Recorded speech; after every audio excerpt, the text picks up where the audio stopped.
wanted to make something really scary. We never really approach anything as an homage, which the finished product may not look like that. I mean, everyone's got their opinions.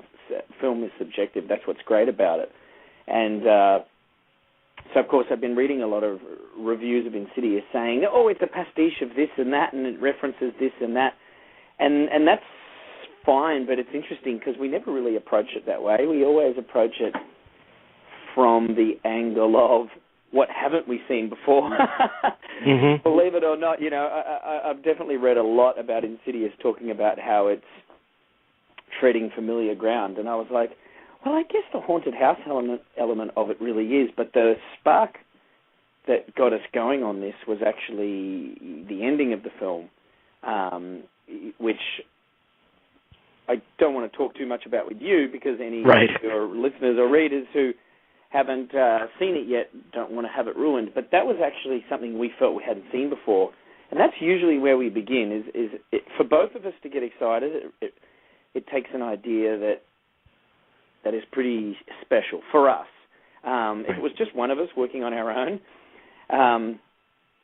then maybe we would make more films. But for both James and I to get excited is pretty rare. Usually one of us has an idea and the other one doesn't like it, which can be frustrating.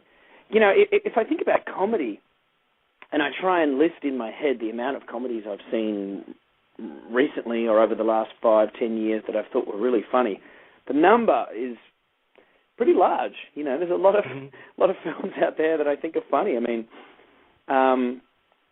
even so-called lowbrow films, like something like Anchorman, I think is a real classic. But it's just not the same with scary films.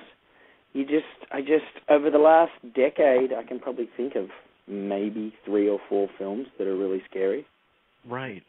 And anyway. The tendency is, and you say that in the reviews, a lot of the reviews that have been written on the film, they say this is an homage to this and that, and I think it's because the diet that we've been fed with horror movies in recent years is all gore, all shock, and it kind of numbs you out until it no longer is shocking. I mean, very little can shock you. But this film, what I really liked about it is that it was a slow burn. It was all about building and escalating that unsettling mood. Right. Yeah. I definitely, and that is what's scary. I mean, noise and color and movement isn't scary. It might be adrenaline pumping, or it might be fun, but it's not scary. I mean, to scare somebody, let's look at the dictionary definition of that word, frighten, scare. You need to get the person into a headspace where they're afraid to breathe, and you can't do that with noise. It's a quiet genre. It's something that takes silence, and it takes that slow burn. What you're trying to recreate is people's worst fears. And usually your average person who's going to a movie theater on the weekend, their worst fears bubble to the surface at nighttime, and maybe they're on their own in their house.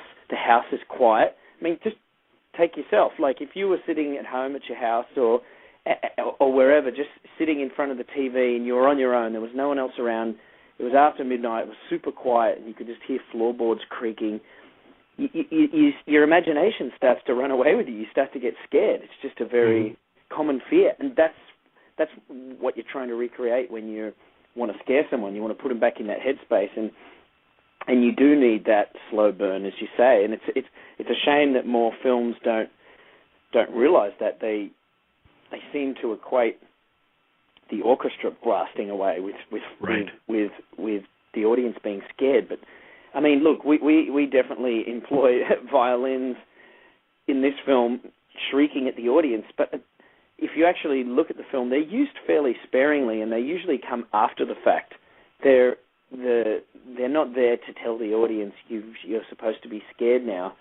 They're actually there to to accentuate what's already happened. For instance, in Insidious, someone's walking down a corridor, they see somebody, and after they see somebody standing in the corridors when the orchestra comes in, And so, I really agree with you, and I'm glad that you like that. What I want to know, because your movie opened up obviously yesterday, did you guys sneak into some theaters to gauge reaction from those opening night crowds?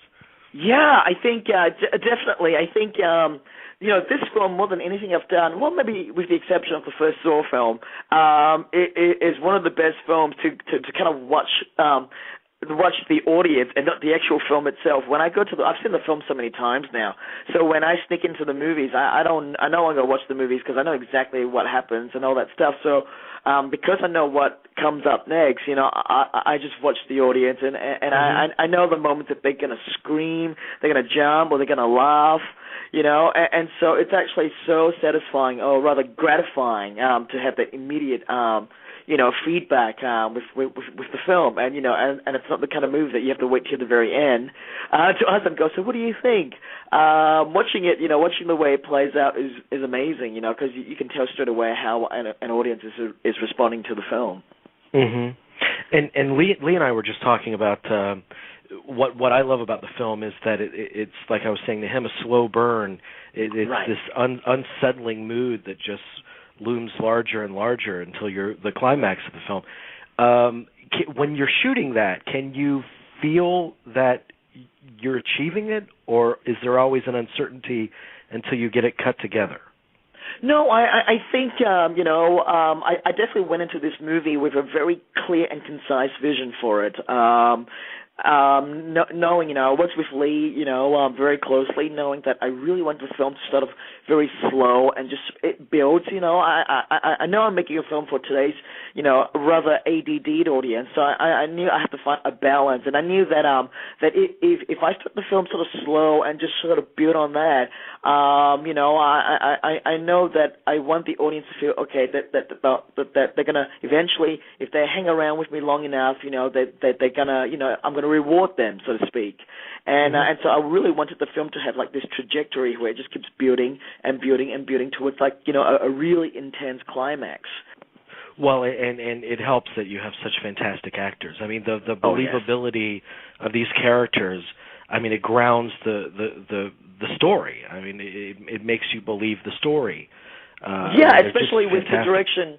The direction where Lee and I eventually wanted to take the film, right? We knew that we had to ground the story in reality as much as we possibly can, so that when finally the craziness happens, you would, or finally when the really scary stuff spirals out of control in that sort of lucid, dreamlike state where the film sort of ends up going, I knew that having strong actors like Patrick Wilson and Rose Byrne and Barbara Hershey and Lin Shaye really helps to keep the film grounded in reality and allows me in a lot of ways to get to where I eventually wanted to go. Yeah. And in terms of sound, because Lee and I were mentioning sound, I mean, I've read interviews with you, and I think the last time we spoke, you talked about David Lynch being influential to you. And when I think David Lynch, I think that it's such a perfect marriage of image and sound just takes it in another dimension. And a lot of filmmakers don't pay as much attention as they should to the power and importance of sound. Tell me your feelings about sound in your film. Oh, man, my goodness. I think sound, more than anything in a scary movie, is the most crucial thing. It's proven time and time again that like a lot of the indie films that indie scary movies that break out there that do well, they don't have the money to ever show you anything, so you don't see things, right, which ends up benefiting the film in a lot of ways. But what plants the seed in your head, or what makes you think you see in your head, is really the sound design, the sound effects, and sound is what makes it scary. Sound is ultimately, I have this theory that I've seen people do this. When they're really frightened of something, right? They don't just really cover their eyes; they cover their ears, because the score is what kind of terrifies them. And tell me that this was made outside of the studio system, correct? Yes, it was. Yes, Yeah. very much. Does that allow you? Does that allow you? You both can answer to this. A certain freedom. Definitely. I mean, Lee and I have been very adamant that if we were ever to go back to make another scary movie, we want to do it on our own terms. I'm not saying that this film, would be bad or good if it was done through, done through a more controlled system. But it definitely would not be, it definitely would not have the stamp that Lee and I really wanted to put on it. Lee and I have a very sort of, we have a love for the macabre and have a love for things that are strange. We have a very strange sensibility. So I cannot picture if we had made, for example, the first Saw film, within a studio system, right? I can't picture people saying, "Oh, guys, that moment when the talking ventriloquist puppet wants to ride out on a tricycle? Yeah, please, more of shit like that." Yeah, I mean, there's a lot of things a studio sort of has to do just by definition of what it is. It's this huge multi-armed creature with all these little sort of mice at various wheels turning the gears, and they need to do things a certain way. They can't really move outside of their system. It's very established, and I guess it works very well for big studio tentpole films. But trying to apply that same mentality to a film like this, a really independent film, is kind of like training with a UFC fighter to perform Swan Lake Ballet or something. It just doesn't fit. It doesn't fit with it, that system. So like for me as a writer, if you went through that studio system, you would probably get a lot of weird notes, just because that's what they have to do. The person who's giving you the notes has to be able to tell their boss, "Oh, I gave the guy some notes." Therefore, that he can't call up his boss and say, "I just let the guy go off and do what he wanted."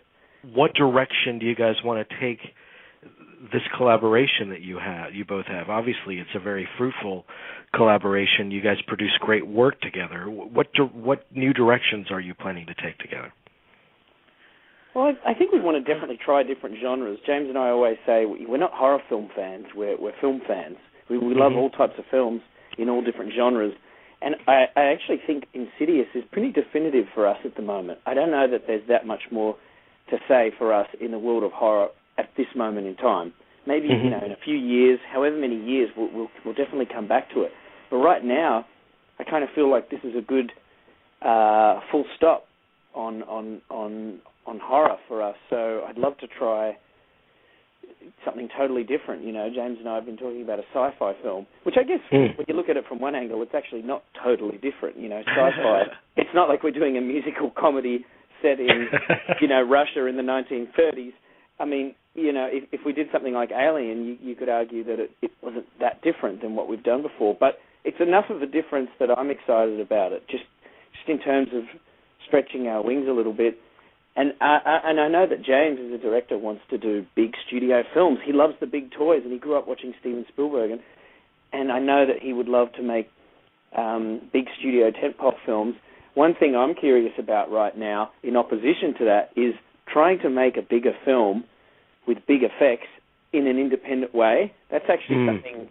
That's an idea that I'm pretty excited about at the moment, and I want to see if we can do that in the future. That could be a rather interesting experiment. If that works, wow, man, it could change things. Yeah, change the whole industry. It could change things. Yeah, I mean, but for example, the guys who made Skyline, I think, were very smart. They were heading sort of in that direction, making tentpole films, basically at an indie with an indie spirit, with an indie budget, So who knows? Like with technology and the kind of spirit and attitude these days, there's really, it's kind of sad that there's really no more middle ground. The middle ground of filmmaking, right? It's either really films that are made for really indie spirited or indie low budget, or they're big $100-200 million films. And and I guess what Lee's saying here is, I wonder if we can make $100-200 million movie for, for like $10 million.